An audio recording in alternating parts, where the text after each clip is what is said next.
from his studios in New York, it's time for Wake Up Call with Dan Tortora, where sports meets life.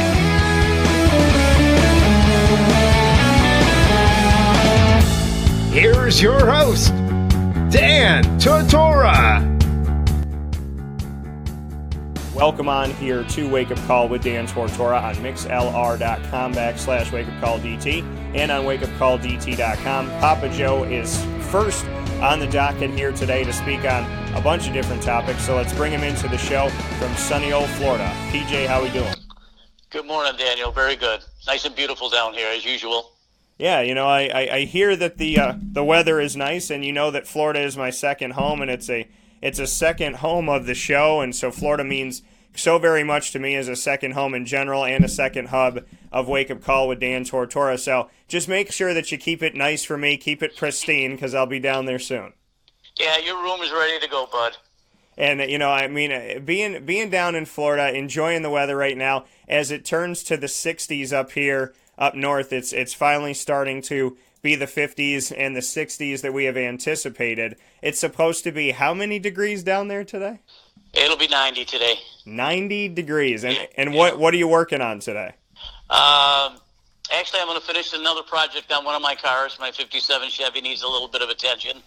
Got a few ouchies that I have to look into, and we have a landscaping project that's due. Our neighbor's going to help us with it, and Mary's going to Lowe's today and get a bunch of mulch and rocks and whatever she's going to get, and then we're going to do that. So I'll do what I can. You know, I'm limited to what I can do, but yeah, I help her as much as I can.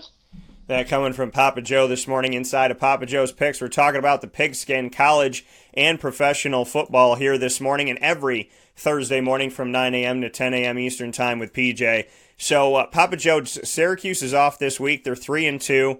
They won the games they were supposed to win against Holy Cross, Western Michigan, and Liberty. They lost to Maryland in what I thought was a trap game that some people laughed off, but it ended up being such.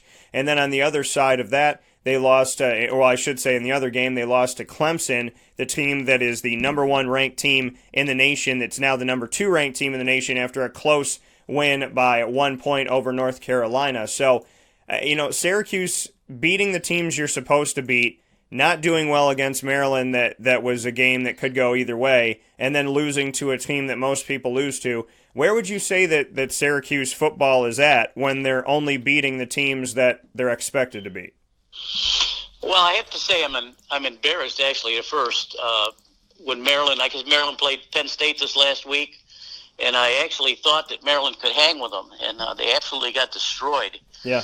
And that really sort of woke me up a little bit. I'm thinking to myself, well, maybe Syracuse isn't as bad as they pretend to be this year. Maryland getting stomped, and they're not really much better than Syracuse right now. So maybe that's just that game was an anomaly, and Syracuse is actually better than they are, and I hope they are. The other game that scared me, too, was the Nebraska-OSU, and I picked Nebraska, too. I don't know what the heck I was thinking about either, but you know, things are starting to shake down a little bit in the conferences, so there's a lot to talk about, a lot of teams to talk about. But Syracuse looks like they're better than we thought they were after losing to Maryland, so let's hope going forward they should be able to be competitive. And, you know, what would be your advice? I mean, you're a fan of the Gators, so you're inside of the SEC. You know as well as anybody how quickly fans can turn on you. The fans having negativity toward Tommy DeVito, the quarterback of Syracuse, and not really giving him a lot of time or a lot of hope. What would be, you know, your thoughts and your advice to him? You see how quickly things change in the SEC, and what was it? Les Miles had an 81% winning percentage, and he got fired for losing 3 games in a row. So, what would be the advice to a guy like Tommy DeVito right now? Well, he's an amazing athlete. I've followed him since we've been doing this, and following him since as a freshman, and he's got all the skills. Pete, Syracuse fans have got to be a little bit patient. I mean, everything has to work. Offensive line has to protect. They have to block better. Backs coming out of the backfield has got to catch better. Ends have got to run their routes better. So, you know, if he has time to read, that 4 seconds back there, or 3.5 seconds, He can make the throws. He's got all the throws. He can handle it. I would just ask for our people just to be a little bit more patient. You're right about the SEC. If you lose 2 or 3 games in a row, you're going to be out on your behind. Yeah. So it's not quite as bad as the Syracuse up there, but give the kid a shot. He's a good quarterback. He's a great athlete, so let him play. Absolutely. That coming from Papa Joe here this morning. He said there's a lot of stuff to talk about around the league and around college football. So I'm going to open the door to you a little bit here. We got a lot of topics to get to, but you said there's a lot of teams that are kind of on your mind, and so I want to give you that open door to what do you want to talk about first? Where do you want to go first? What's kind of on your mind in college football? Because I know you're paying attention to all of it. Oh, that's for sure. A lot of games around the league this Saturday. But, of course, the one that's the most important and where ESPN Game Day is going to be broadcasting from would be Auburn against my Gators. Tough game. I've been reading all week about Florida's defense. They're second in the league in points allowed and first in the league in rushing defense. So, when these kids, when they graduate from high school and they have athletic prowess down here in the South, they just seem to be so much more ahead of the kids in the rest of the nation. I'm a little biased in that, but I just look at the quarterbacks that come out, and the kid from Auburn, Nix, is exactly what he is. I mean, he's a 5-star quarterback recruited by the whole world. Winds up going to the school his dad went to. So he's supposed to be a freshman, but he's really not a freshman. The kid doesn't play like a freshman, and Florida is really, really going to be up against it. According to the line, this is a pick'em game. It's not. I don't think it's a pick'em game. Auburn pains me to say this, but Auburn should win the game. Their defense is almost as good as Florida's defense. So, it may not be the most pretty game to watch if it's going to be one of those SEC slugfests, but it's going to be a great game. Florida's offense is coming around. Trask is doing a great job finding his receivers. They're loaded in the backfield. They can score at any place on the field, and so can Auburn. But the defenses on both teams are good. It's really going to be, it's sort of like the Georgia-Notre Dame game this last week. It's really going to be a hard-hitting smash your mouth game. So, hey, whoever's left standing is going to be winning it, and that really that gives a little bit more movement in the SEC. Because if Florida loses, that means Georgia's going to have a pretty easy shot going forward if they handle Florida in a couple of weeks. But Florida's 3 games in a row are Auburn, LSU, and Georgia, and I don't think anyone in the country wants to have that schedule. Yeah, and we had talked about the fact that when we went through all the SEC's unbeaten teams, that the one with probably the worst schedule going forward is Florida, because they have Auburn and then they have LSU, then they'll go to South Carolina, and then they have Georgia. So it's Auburn at home, LSU on the road, at South Carolina, and then against Georgia before they have the rest of their schedule, which you would think they would win, Vanderbilt at Missouri and Florida State. So, knowing that they're going to run the gamut and know that they have this, we look at, the most recent game, they obviously played Towson. So, not anything big before you get ready for Auburn. But, what can you say about Kyle Trask? I know we talked about him a little bit, and, kind of him being in the system and being an older guy and whatnot. But he's the quarterback of the team, as we know that, Felipe Franks went out with an injury a few weeks back. So we're looking at the fact that, he got a couple throws in against Tennessee Martin. He got a few throws in against Kentucky. And then against Tennessee, he was 20 of 28, 2 touchdowns, 2 picks, 293 yards. And then he was 18 of 20, 188 yards, 2 touchdowns, no interceptions against Towson. What have you seen from Trask? What do you think about him? Is he up to is Trask up to the task of this game against Auburn? Yeah, say that 5 times. I know. Trask came from Texas. He was a 3-star recruit out of Texas. He came into a crowded backfield, but he wanted to go to a good school, and he wanted to go play football. So I guess if you want to go to a good school and play football, you choose one of the SEC teams or anywhere in the region, especially in Texas. But he's a big, tall, rugged guy. He's about 6'5", 240, almost as big as Franks. He's not as mobile as Frank's, but he seems to have a great head on his shoulder. Frank's every once in a while will get rattled, and we watched Frank's for a couple of years, and he's going to be a good pro quarterback, that's for sure.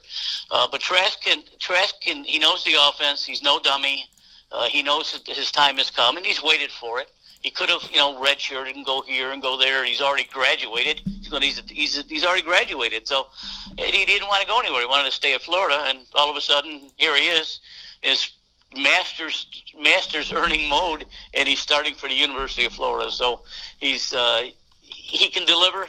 He's got to be real patient, though. This is a very difficult game, and if Florida somehow can win this game, I think maybe they can go a little bit more forward, but they're not good enough to beat Georgia. So not like I'm downplaying the Gators because they're my school, but you got to be realistic here. I mean, Auburn, LSU, and Alabama and Georgia, they're going to run the roost, and it could be very, very easily Florida could wind up being 8-3 this year, or maybe even 7-4 after being undefeated at 5-0. So Trask can move the offense. He's a good quarterback. He's a bright kid. Yeah. He's going to have it. He's going to have his work cut out for him. Well, yeah, and that's the thing that we're looking at. We're looking at this Auburn team, and Auburn has had success in recent history. They had a little dip as well recently here, but when we look at them and we kind of go back and see, scheduling-wise, what this team looked like, they're 5-0 right now. But if we go back to last season, this is a team that finished the season 8-5. And played Purdue in the Music City Bowl. So didn't have a tremendous year last year, but now obviously trying to get back to what people want to believe Auburn football is. And so, most recently they faced Mississippi State. Their games, they won over Oregon, ranked in the top 25, Texas A&M ranked in the top 25, Kent State, Tulane, and Mississippi State. And their most recent game, when we go back and take a look at that, they won 56-23 over Mississippi State, and Bo Nix went 16-21, 2 touchdowns, no picks, 335 yards passing on only 16 completions, and the big-time guy they got to is Jatarvius Whitlow had 3 touchdowns, caught 3 touchdowns rushing the ball, 10 carries for 55 yards, so that was the one that he handed off to the most, and then the one that he aired out to was Seth Williams, 8 catches for 2 touchdowns, 161 receiving yards. So we know that Auburn, when they're playing good and they're playing like themselves, has a pretty prolific offense. So you think that Auburn's just going to be too much for Florida? Oh, I'd have to say so at this juncture. Florida looked a little shaky. Their opening game against Miami, you got to throw that one out. That was an opening game for both teams, and frankly, I think Miami's better than that team that lost. And they had to come from behind against Kentucky. Kentucky always plays them rough, but this is going to be hard. And of course, I'm going to be rooting for them. But I got a realism comes in here and says that Auburn should be able to handle Florida at the Swamp. You can't believe that place when it's going to be hot. And if most of these stadiums in the South and the that you play football in the supposed to be fall, it is brutally hot, and if it's 85 or 90 degrees in Gainesville in the Swamp, there's over 90,000 people, and it's hot, it's uncomfortable. So it's a great venue to play, but I think Auburn is probably just going to phase the noise right out and just take care of business. We'll know right away. Usually when you hear me on these broadcasts, I always talk about who's going to win the line of scrimmage. After the first 3 or 4 minutes, if they're dominating, say, both lines of scrimmage, then it's going to be a long day for Florida. Yeah, so, this is going to be obviously an interesting game. It's a game that's going to set up what happens from here. Like you said, the implications that it could have on whichever team ends up losing this game and, what it means as we go forward. Do you think the team that loses this game will be out of the college football playoff? No, I don't.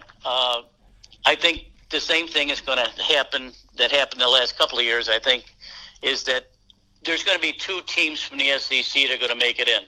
It all depends on who's beating each other up and who's left standing. I really believe that Alabama can't be beat. They have an offense that I'm not sure if it's the 23rd century, what kind of offense. They're just Tua is just amazing how he can adjust his routes and take the time to throw to these 4 wide receivers that just fly up and down the field. So, with that being said, Alabama's probably going to be a shoo-in. But if Alabama loses to Auburn or maybe loses to LSU and LSU beats Auburn or vice versa, Auburn beats LSU or Georgia beats, any number of those 4 teams, I think 2 of those 4 teams are going to make it in. Yeah, and that's what it looks like right now is that the SEC is going to have a case to get in there and have the opportunity to, really command it and have at least half of the college football playoff.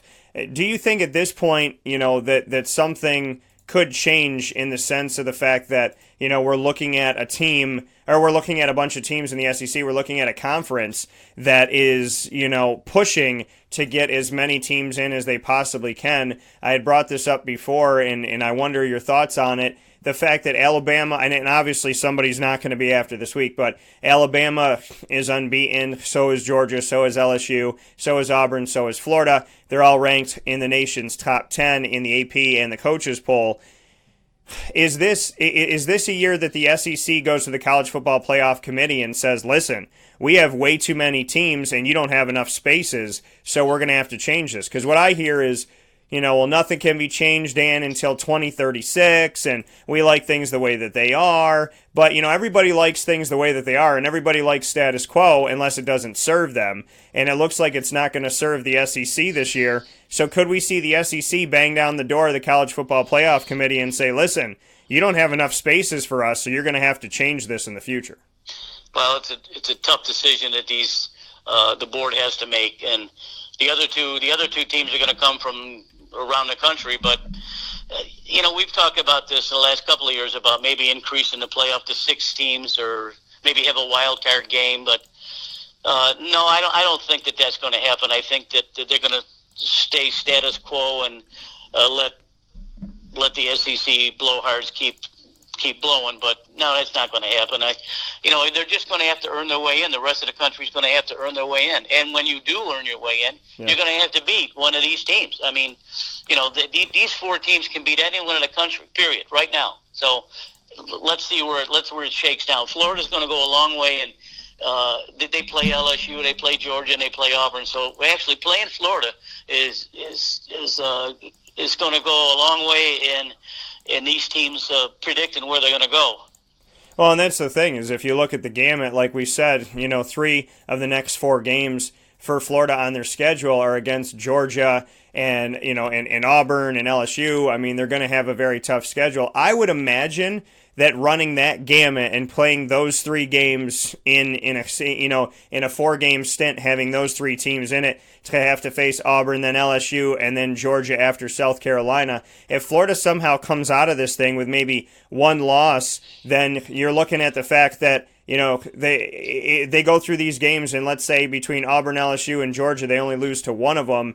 Now you've made a great case for yourself. You've run the gamut. You've done it later on in the season, and you're showing the committee where you're at right now, and you probably, arguably, in our opinion, have the toughest schedule as far as what you have in a row. So, I mean, I think if Florida can get this thing done, they're going to make themselves look they're going to be the prettiest girl to take to the ball at that point, I think. It's a tall task. Beating the 3 teams that we just talked about. If they do that, then they'd have to play Alabama if Alabama wins the West. So they're going to be settled with 1 loss. The other teams, either Auburn or LSU or Georgia, are going to have 1 or 2 losses. So somehow, the 4 teams are going to be made up of 2 SEC teams, but one of them is going to have 1 loss, just like it's been the last couple of years. So, yeah. But Florida's not going to be one of those teams. So if Florida loses to Georgia, and then Georgia loses someone else, and all of a sudden Florida's the East Division champion, then they got to play Alabama. But I don't see that coming. Yeah, it's going to be tough as we sit here with Papa Joe here this morning on Wake Up Call with Dan Tortora on wakeupcalldt.com, your one-stop sports shop, as well as on mixlr.com/wakeupcalldt, where you're listening, and on Facebook Live, where you're watching, facebook.com/live now DT. So, with that being said, we're going to take a quick step aside here on Wake Up Call with Dan Tortora. We're going to take a quick step aside for a fast break. When we come back, we'll continue the conversation with Papa Joe on more from the college football world, talking on UCF and the American Athletic. And from there, we will get into the Jacksonville Jaguars and the fact that they are cashing in like we said they should. They must have listened to the show last week. They're cashing in on Minshew Mania, and we'll get into that and what that means for the Jaguars as they step forward.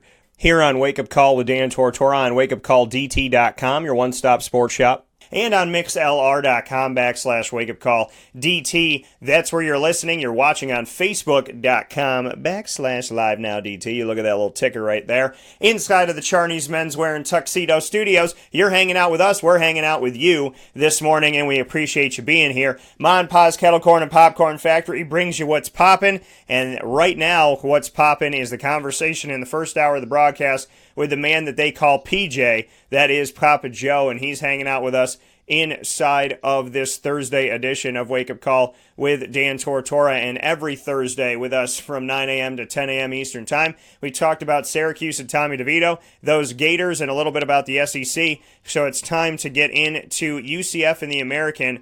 Papa Joe, UCF, they obviously lost a game with on the road against Pittsburgh. They lost that game by 1 point, 35-34, but that didn't drop them out of the nation's top 25. They're still in the top 25, and they rose up a little bit after their most recent victory. So we're looking at UCF right now. They're 4-1. They're 18th in the AP. They're 19th in the coaches poll.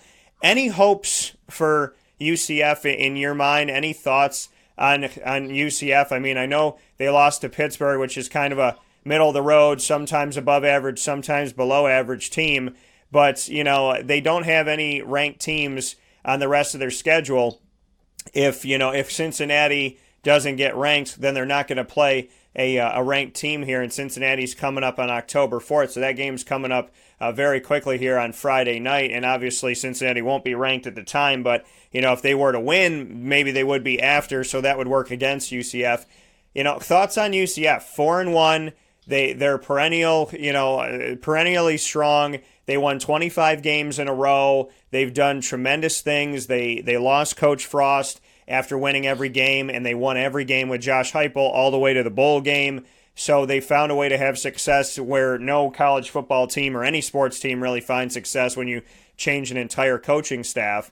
But they're not playing a ranked team for the rest of the season. So what do you think about UCF? Well, I think the people across the country are finally getting used to UCF playing great football. They certainly proved it over the last couple of years. Would they beat Auburn last year? Was it, or 2 years ago? 2 years ago, yeah. In one of the bowls, they're gonna make a play for a major bowl. They're not going to get any farther than that, but I think they play UConn coming up, and they're going to be prohibitive favorites for that. Scott Frost, left a program that he actually turned around remarkably so. Yeah.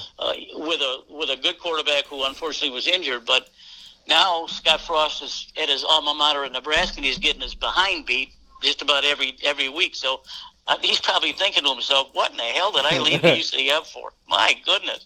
Yeah. He put something in place. You've heard me dwell on this before, and I say it every week.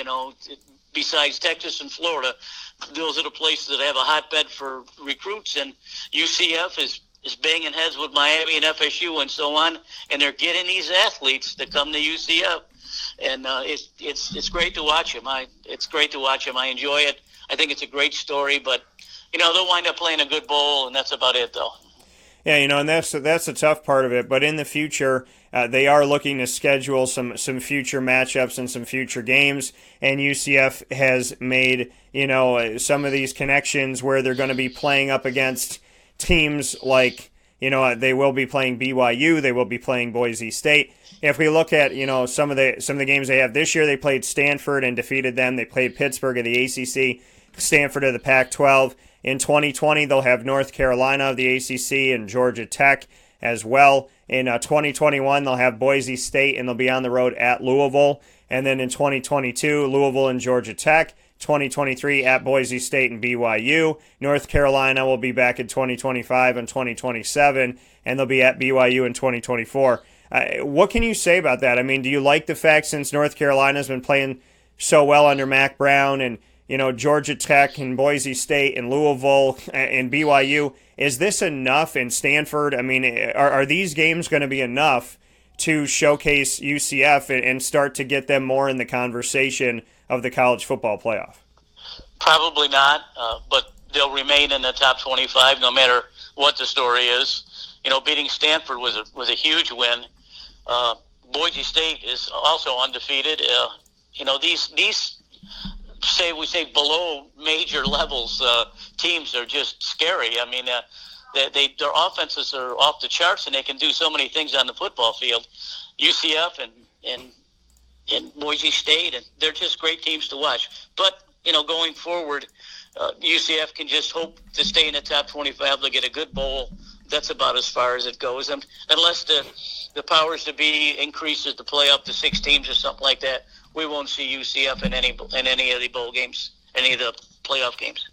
So I mean, that's where things get difficult. Is how is where we're at right now any better? How is the college football playoff any better than the BCS when teams like Boise State and UCF and Utah State and here, there, and everywhere are not going to have opportunities to get in? Is this system any better, or is this system broken as well?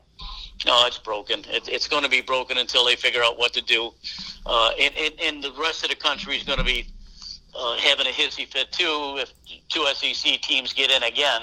They're going to say, well, something's not right. Yeah. You're not accruing the credits enough for this type of deal.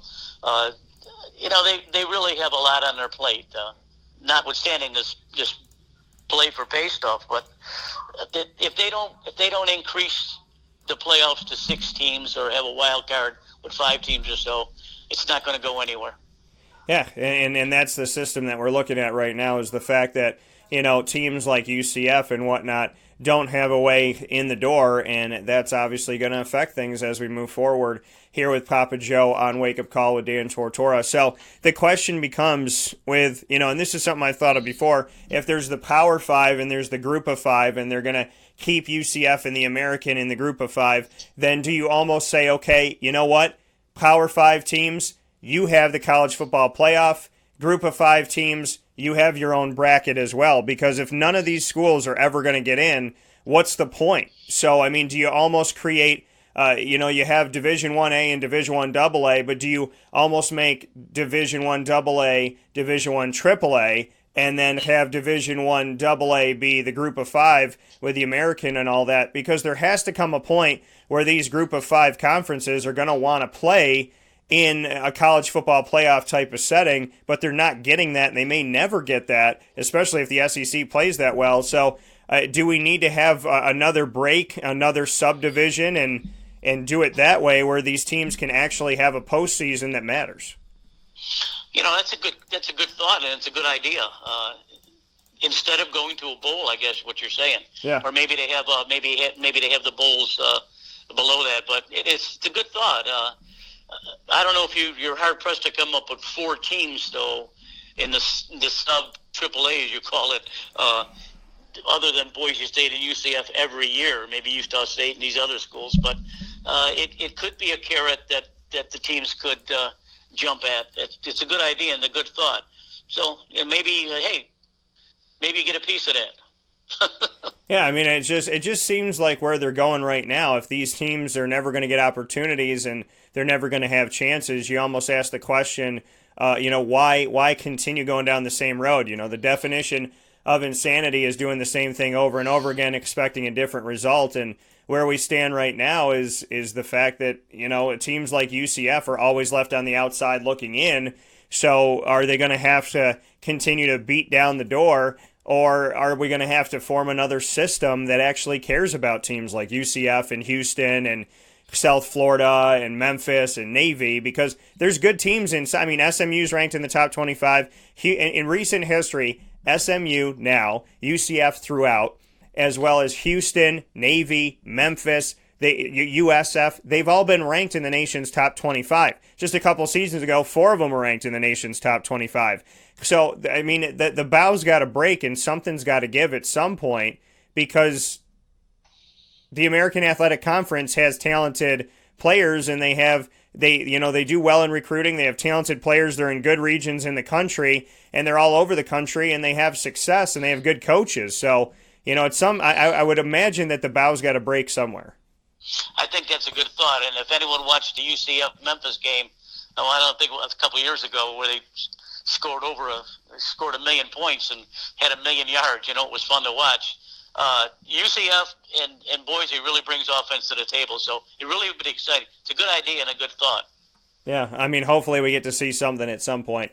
With that being said, we continue here with Papa Joe inside of Papa Joe's Picks. You're seeing the list of topics that we have spoken on. We've spoken on Syracuse as well as the Gators, UCF, the American, the SEC. So it's now time to jump to the NFL. It seems like the Jacksonville Jaguars PR department has been listening to Wake Up Call with Dan Tortora, and it's about time. I've been covering the team for 11 years on site, on location in some way, shape, or form, so it's good to finally see this happening. But we said the only way to battle back the Jalen Ramsey drama is to feed into the positivity of Gardner Minshew. You take the negative minds and you turn them positive, and it seems like the easiest shift to go, hey, instead of thinking about that embattled cornerback that we have on the team, why don't you all get some fake mustaches and headbands and do it up the right way? Well, the Jacksonville Jaguars sent emails from their pro shop, and that email had literally, instead of saying just free shipping or buy your favorite gear now, it says order now,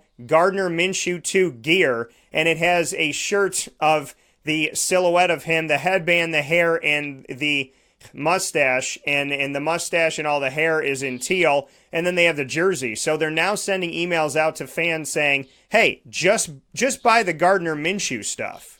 What do you think about that? Oh, I love it. You and I talked about it last week, that if the PR department was sharp, they would have a Gardner Minshew day. When you pay the admission, you get a headband and you get a fake mustache and you put it on, and all of a sudden you got 60,000 people that look like Gardner Minshew. It's a great story. It's a good idea. I hope it works. But Minshew he's something else. He's I sent you a text when the Jags were playing Denver, and I didn't look good, and I told you it wasn't an inspired effort. Yeah. Then they turned around in the second half, and they just started storming in.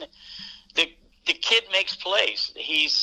When he was dancing around in the backfield there and missing tackles, and stepped up in the pocket and shifted to his left, and then threw that pass to the halfback to score the touchdown. He reminded me.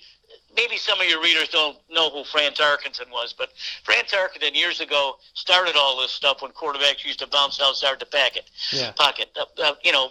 He's not. Fran Tarkenton was not very big. He's about Doug Flutie size, and he would break out of the pocket and spin left and go right and drop back and go forward, and all of a sudden he'd throw a dart to someone, and that's what he reminds me of. Obviously not to that same skill level, but he's fun to watch, and I think the team has finally bought in on this kid, and he can make the plays, and I hope he still goes forward. I don't want to keep reading about Jalen Ramsey all the time, but if they keep being competitive and even win some games down the road, it's going to be very difficult for them to want Nick Foles to come back and jump right back into the starting spot. I mean, if this kid keeps winning and makes the plays that he's doing, you got to stay with him. Absolutely, and I mean that's where we're at right now. Is that you pay 4 years, $88 million, could be $100 million with incentives to Nick Foles. He doesn't even play a full half. And Gardner Minshew comes in, and Minshew's got the team at 2-2 right now. I mean, he's got them in a successful footing, and he's doing the work that he needs to do to get this team where they need to be, and he just enacted a comeback, and we talk about comeback quarterbacks and the importance of them, and how many comebacks did Peyton Manning have, and how many comebacks does Tom Brady have, and John Elway and Steve Young.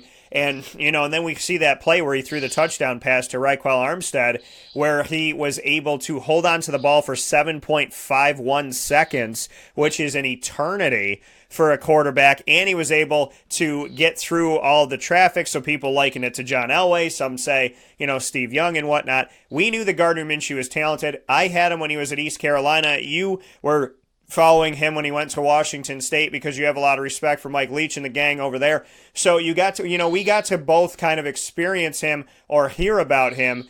And then he moves forward into the NFL, and, he's a 6th-round draft pick. Tom Brady's a 6th-round draft pick. Gardner Minshew's a 6th-round draft pick. Apparently in the 6th round, there's some value at quarterback, and they pick him up for peanuts. They have to pay him almost nothing. They haven't really kept any of their quarterbacks that they've been drafted, and, they had Alex Mago, who they let go. They had Tanner Lee, who they drafted, who's not anywhere to be found. And so Gardner Minshew, they pick him up late in the draft like these other guys, and give him an opportunity, and he has played extremely well. And his teammates said to me a couple weeks ago, they said to me after beating Tennessee, they said, listen, Dan, this is a guy who came in and always was, a professional in practice. He treated everybody like he was the starter, and, he acted that way. He commanded it. If he got reps with the ones, whatever he did, he was the last person in for, or the first person in, last person out type of atmosphere. So they respected him from the moment he came onto the team because of the way he carried himself, because of how humble he is and how hardworking he is. He had already built a rapport with the team, and obviously you can see that moving forward. I think Jacksonville slipped and fell into something pretty cool here. I think you're right, and the rest of the team's got to be hitting themselves upside the head. Now, there was something prophetic happened a couple years ago, and from 2 angles. Number one, he was actually asked by Nick Saban to come and hold a clipboard because he wanted him to be his 3rd-string quarterback and chart the plays and maybe be a graduate assistant or something like that. But he turned him down because Mike Leach called up and says, listen, you want to hold a clipboard for Saban, or do you want to lead the nation in passing? Right then and there, whoever was watching the college football and these other quarterbacks that were drafted, if he's going to go to Washington State and do for Mike Leach what Mike Leach always does to quarterbacks, throw for 1 million yards and win games, then why did he drop to the 6th round? He got the Johnny Unitas Award. He threw for almost 4,500 yards. I mean, he's a good quarterback. I mean, he's not the strongest of guys. He's not the fastest of guys. He's not the tallest of guys. Yeah. But he's a winner. He's a winner. He's a winner. He's a winner. Mike Leach was right. The rest of the NFL was wrong. Well, and that's the thing. You go back and you look at it, and what Gardner Minshew has been able to do, and collegiately, if we go back and look at his statistics, and obviously some of that time was spent at Washington State, some at East Carolina, like we said.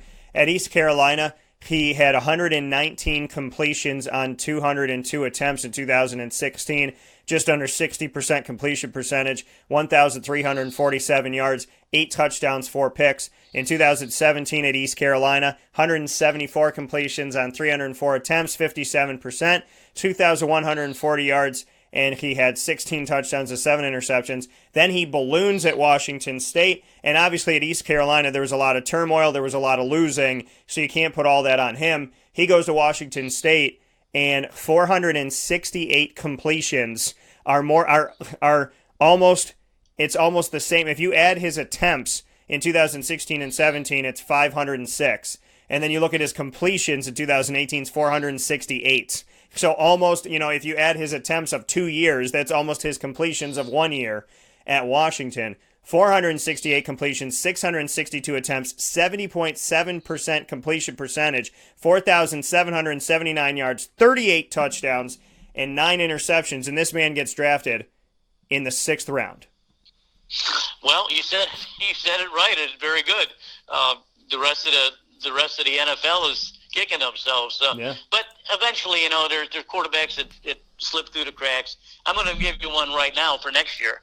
We know that Tua plays well, and Jalen Hurts, and this kid Fields, and the kid from Oregon. All of these guys are big, tall, strong studs and things like that. Yeah. But I read an article yesterday where they had Jalen Hurts is the number 8 quarterback being drafted in the NFL. Yeah. And I find that difficult to believe that there are 7 other quarterbacks better than Jalen Hurts right now. But it's the same story with Hurts. He can't throw the ball. He can't throw the ball. He can't throw the ball. He runs. He's a halfback. Like Lamar Jackson.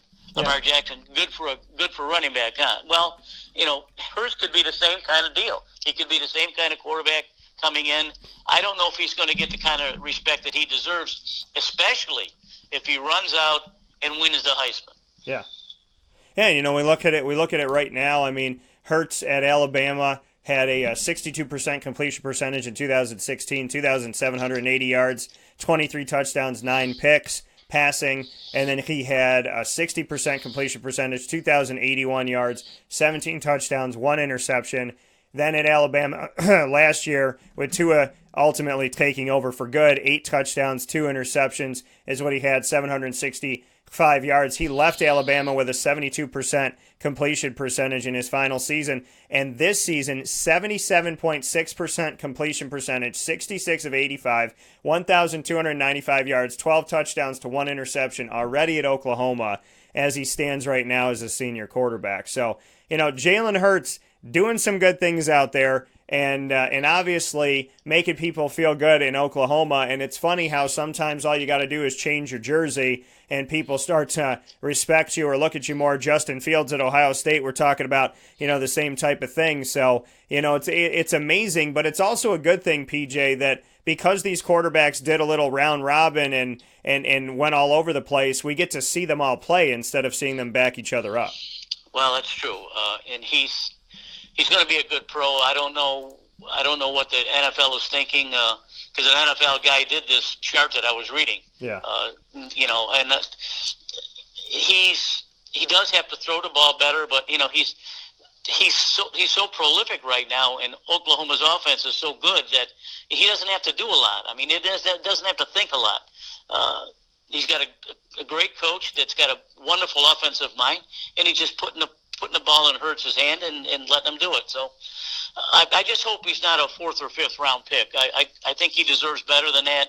He's a winner, and especially if he runs the table, like we're talking about. Oklahoma is a very formidable opponent for anyone to play, including all the SEC teams. Yeah, it's going to be good either way, no matter how we shake it. Anyway, Minshew is our man. Yeah. He is our man. I know he got hurt a little bit at the Broncos. He's got to wear a knee brace. That's what I read this morning in a Jacksonville Times Union.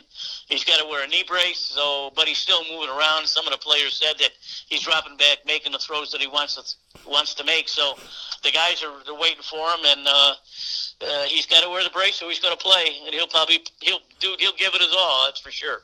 Yeah. But, you got to be careful. I mean, the kid they got backing him up, Dodds from Penn State's got no experience whatsoever. So, Minshew has to play smart, and like Tom Brady says, he gave some advice to Josh Allen from Buffalo, saying, "Man, you got to be smart. You got to lay down. You got to take a sack. You got to throw it out of bounds. Play smart. Don't get nailed, because he's out with a concussion." The same thing could be said for Minshew. I mean, he's exciting to watch. He's got a quick mind. He knows what he wants to do, but every once in a while he's got to go down. He's got to go down. Yeah, well, you got to protect your body, and you got to protect the future of the franchise. As we're here with Papa Joe on Wake Up Call with Dan Tortora every Thursday morning from 9 a.m. to 10 a.m. Eastern Time, talking about pigskin.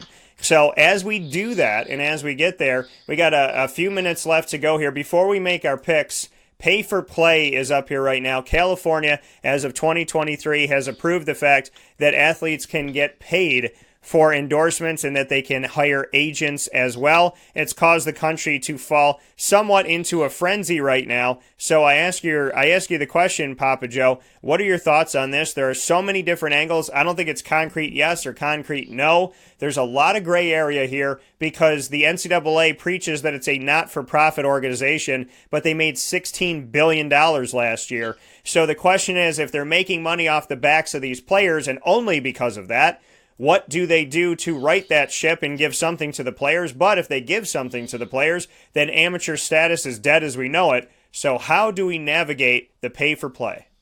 Boy, it's a good question, and there's an impossible answer for that. Yeah. This is a dangerous precedent that they voted in California, but you have to deal with California because they're all liberal over there. They don't care; they give away everything. So what's it? They give away to the kids. LeBron James made a good analogy. He said, my mom and I didn't grow up with anything. My mom worked 2 jobs and da-da-da-da-da. The same story with a normal single parent. And he said, if I went to school and I was as good a player as that I was, imagine all the number 23 jerseys that I could have sold if I was a freshman in college. Yeah. And, that boggles the mind right there. I mean, it made me think a little bit about it. Obviously, he's for something like this, but he's a liberal too. But it's a good point. I mean, if there's say Patrick Nix, the quarterback for Auburn, if he's a killer, which he is, and they got to run around with Patrick Nix jerseys, and he's going to get a piece of that. This is the dangerous precedent, and I don't think they researched it enough in California, because now the NCAA is going to be, I don't know if they're going to sue them or anything, but why wait till 2023 too? If you're going to do it, go ahead and do it. Now you got 2 years. Everyone's steamed up about it. The kids can't wait to play because they could maybe make some money. It's terrible. It was done poorly. It was voted on poorly, and it was signed poorly. Well, and that's the thing is, the NCAA is wrong. The NCAA has not done right by its players in a very long time.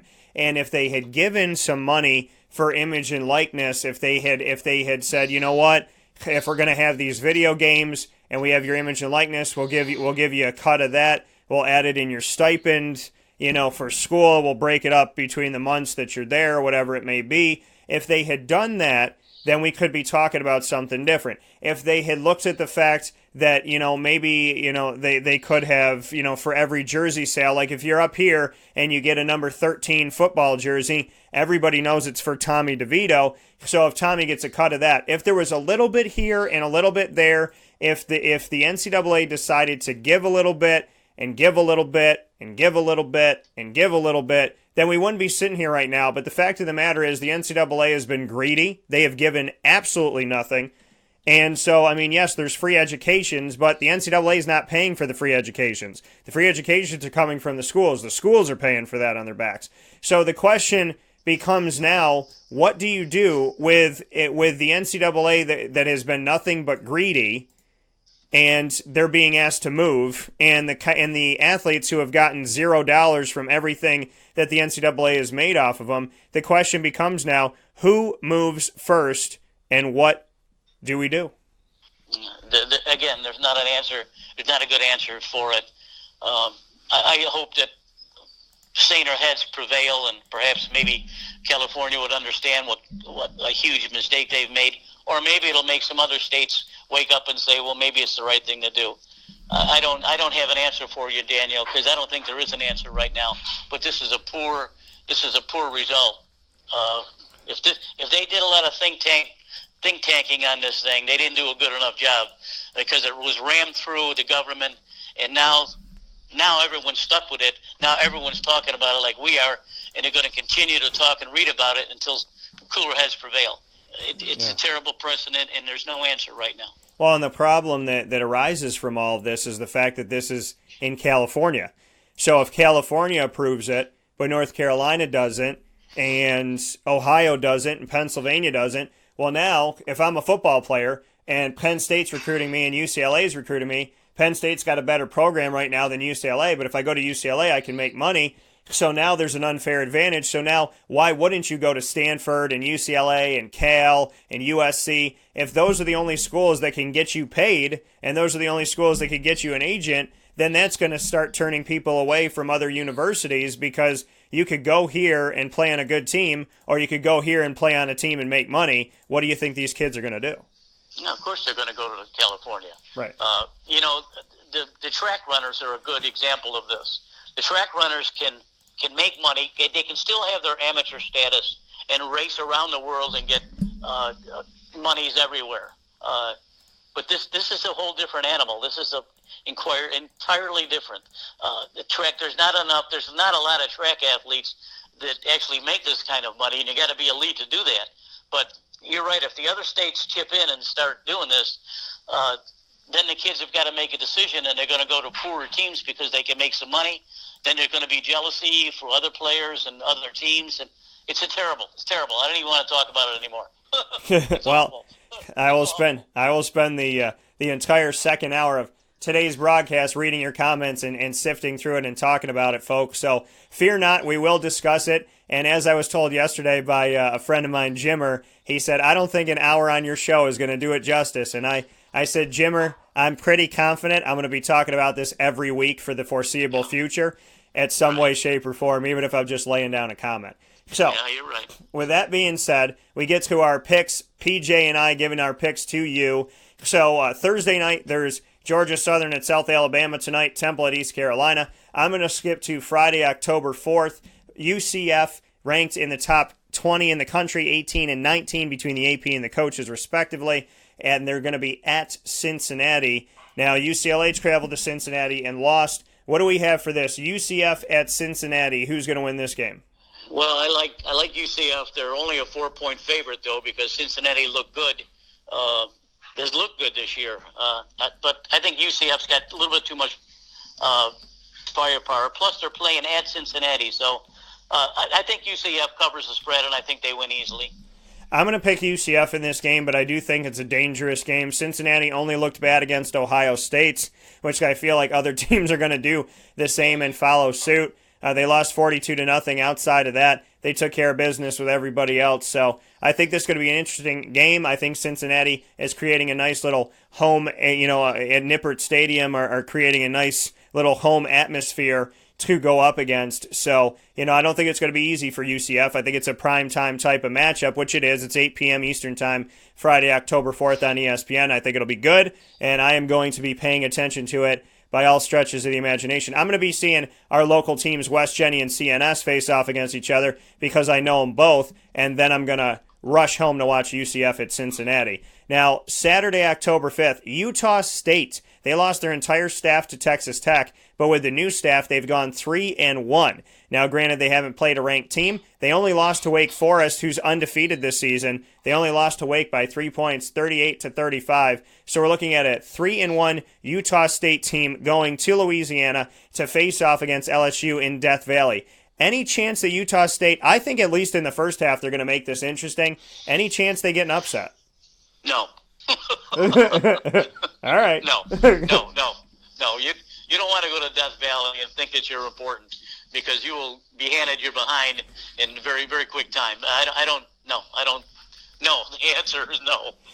So PJ and I are both going to go with LSU in this one. LSU knows that they the funny thing about LSU is the fact of the matter is, like I said, I mean, Ed Ogeron, he comes in, people are leery of it, they don't know, but they hate Les Miles. Then Les Miles comes back for a visit last year, and fans are cheering for Les Miles because they're fickle. And then it's like, are they going to fire Ed Ogeron? And now Ed Ogeron's undefeated, and now they like him. But something tells me if Ed Ogeron loses 1 or 2 games, they're going to want to fire him again.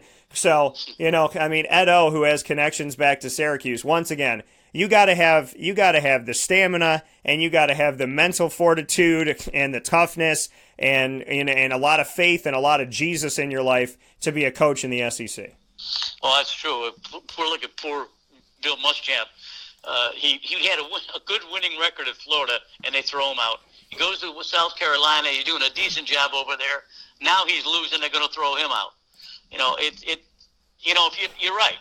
Les Miles is a good example of that. If you don't win, if you're not 9-2 every year and win a bowl game, or 10-2, you're not going to last very long. That's not very fair either. But that's the way it is. I mean, and every year there's going to be 4 or 5 teams that can knock heads with each other and play the best football in the country. Well, but in this case, it ain't going to help Utah State. Yeah. Well, here's a rut-row game. Iowa ranked in the top 25, at Michigan ranked in the top 25, and I don't know if Jim Harbaugh is going to keep his job after this year. So, I mean, if he does maybe one more year, he's going to have to pull a rabbit out of his hat. So, Iowa at Michigan, what do you have for this one? Well, this one is a Iowa's favored for 6, I think, and this is at Michigan. Yeah. I like Iowa in this game. I think Michigan was overrated. Oh, Michigan's always overrated. Maybe that's Harbaugh's fault, but they're always overrated. But then I think Ohio State's overrated too, and I'm probably wrong about that one. But I look for Iowa to win this game. I think Michigan's in serious trouble, and unfortunately for Mr. Highball, he won't last. He won't last another year. Let's put it that way. Yeah, we're going snake eyes on this one. I'm going with Iowa as well in this matchup. Texas Tech is where the Utah State staff went, including the running backs coach who used to be at Syracuse and a good friend of mine, DeAndre Smith. They lost at Arizona and at Oklahoma. They got reamed by Oklahoma 55-16. They defeated their first couple games. They defeated UTEP and they won against Montana State. Texas Tech now has a tall task with Oklahoma coming in, or Oklahoma State, pardon me. Any chance Oklahoma State, now everybody's focused on Oklahoma, but Oklahoma State right now has defeated Kansas State, who is ranked in the top 25, lost by only 6 to Texas on the road, who is ranked in the top 12 at the time, defeated Tulsa, and their Oregon State game and McNessie State game that they had early on in the season. Oklahoma State at Texas Tech. Does Oklahoma State win this game, or does Texas Tech squeak one by? No, I think Oklahoma State wins this game. I know it's played at Texas Tech, and Oklahoma State's only a 7-point favorite. But Mike Grundy is a good coach. He's a very fiery coach. I remember that one interview where he just lashed into some of the sports writers for denigrating one of his players or some of his players. He's a very fiery coach, and I like him. I like him a lot, and he probably deserves to be at a better place than Oklahoma State. But Oklahoma State's good every year. They play well every year. They play tough every year, and they shouldn't have any problem with Texas Tech. I am going to lean on Texas Tech in this one. Okay. I'm going to go tell you, they almost had 200 yards rushing against Oklahoma despite the fact that they lost the game. So I know my guy DeAndre Smith is doing his job out there. So I'm going to go with T-Tech in this one and have them win this game at home. At least make it interesting, at least make it fun. Hopefully it's not a blowout by any stretch of the imagination, but I'm excited to see the game. So I'm going to lean on them here for a victory. I think it'll be good. It'll be on Fox Sports 1 at noon Eastern time on Saturday, October 5th. Next game up that we have here, I'm going to bring this game up because they're in trouble right now, and so is Charlie Strong. South Florida is 1-3. They're on the road at UConn. UConn is 1-3. So both of them struggling, both of them on the East Division side of the American Athletic Conference. Does USF find a way to get a victory here, or does UConn steal one? And if they do, I can only imagine that Charlie Strong's days are numbered. Charlie's in terrible shape. Terrible shape over there. He's a much better coach than this. He's part of the Florida coaching tree back when he was the defensive coordinator there. I know he from there he went to Louisville, then to Texas, and then to South Florida. But they're supposed to be favored by 2 touchdowns in this game, but they're not playing like they should deserve to be 2-touchdown favorite. Yeah. UConn is poor, but I think UCF wins this game probably for Charlie, but Charlie's days are numbered. I think this will probably be his last year. So PJ's going with South Florida, going with USF. I am going with UConn. Oh my goodness! I think I think Randy Etzel's gonna steal one here in this game because he's gonna take advantage of a bleeding South Florida at this point. That's true. Auburn at Florida, PJ. We talked about a little bit. I know that this is. I know that I'm kind of. I'm painting you to do this. I feel like I'm driving a knife into the side right now, and I don't want to, but we have to talk about it. Auburn at Florida.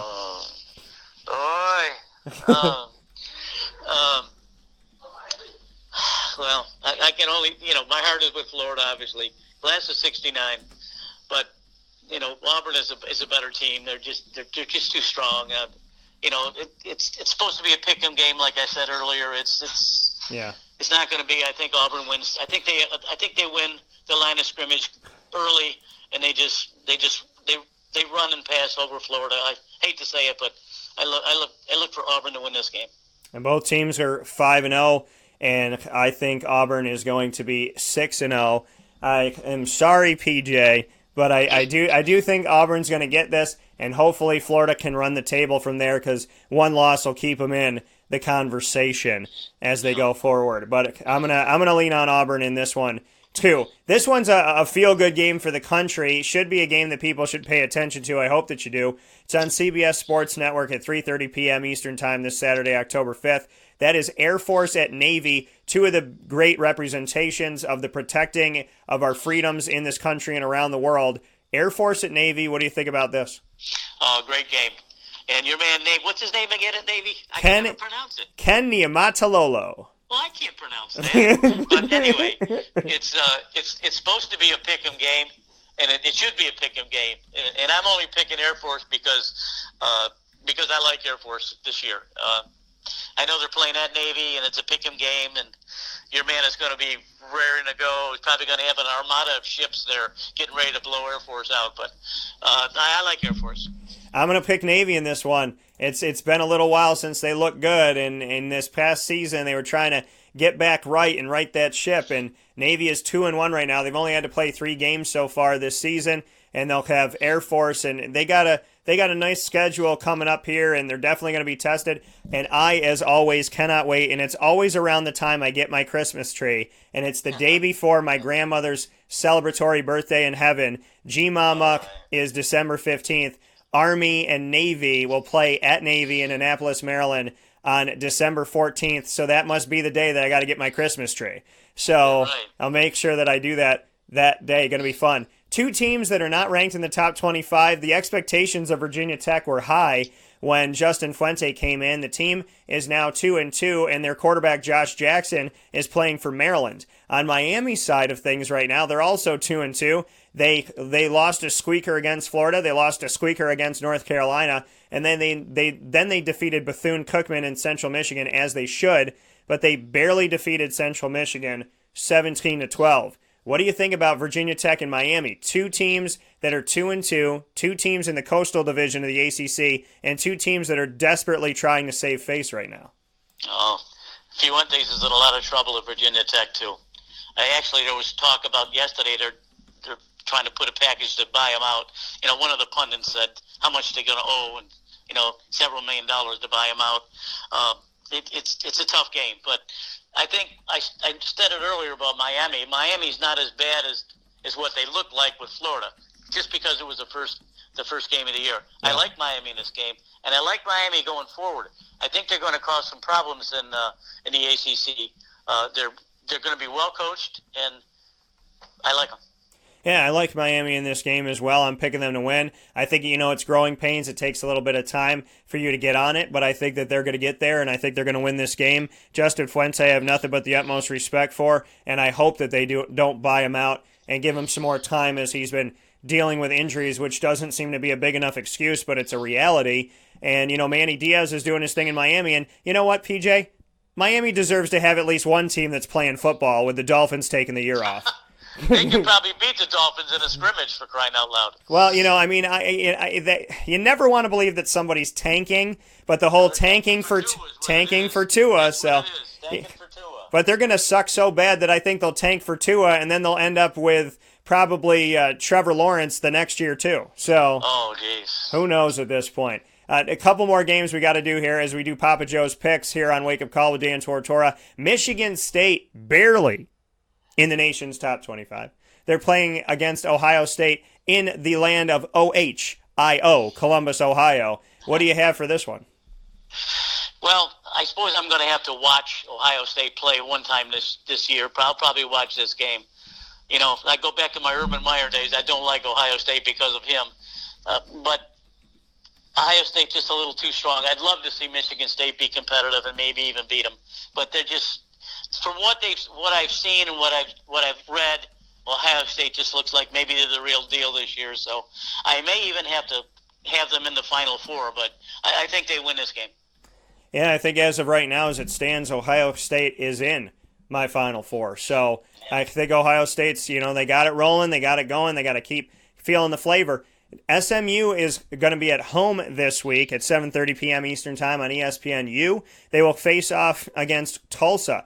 Tulsa is that team that has been right there. They won 2 games a couple years ago, 3 games last year, and They've already won 2 this season in their first few games, but they were in a lot of those games that they just didn't finish these last couple seasons under Philip Montgomery. SMU is 5-0.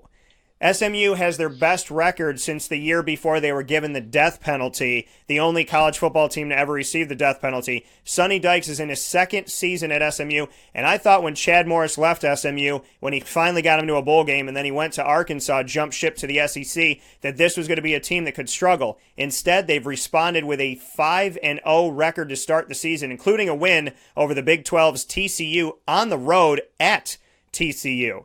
What do we think about SMU and the thought that they could be 6-0 and they're already ranked in the top 25? Oh, that's a great story. I caught a little bit of their game last week. Tulsa is not going to be competitive. I know they're 2 touchdown favorites, but SMU is on a real roll. Dykes knows what he's doing. He's done it for years throughout the country.